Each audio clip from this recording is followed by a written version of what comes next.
So this is the end product of the takihi. This is how you start.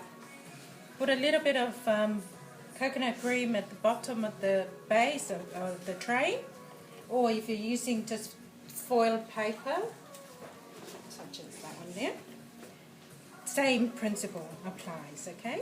So a layer of taro down the bottom, and I've layered, put on a layer of, what is that, pawpaw.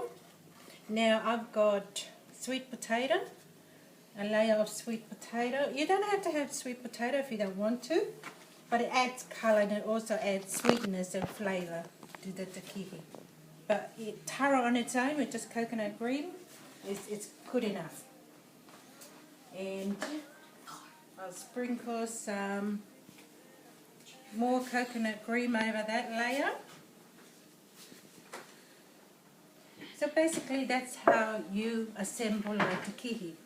Layer of taro, sliced taro of course, very thinly, so that it all adds to cooking well and all the goodness from the coconut cream absorbed into the taro. Okay, layer of taro, layer of sweet potato, and a layer of pawpaw, and then coconut cream over. So repeat the layers, exactly the same thing, until you get to the end, and this is the final product. And then I'll put foil over that before it goes into the umu. Umu is basically the underground or in-ground oven. So yeah, like I said before, pawpaw adds to the flavour, the sweetness and pawpaw with the bland taste of taro. Yum.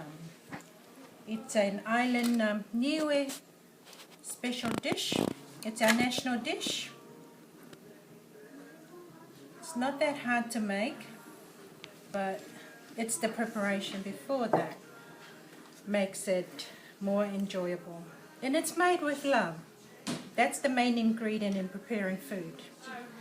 Okay, thank you for that.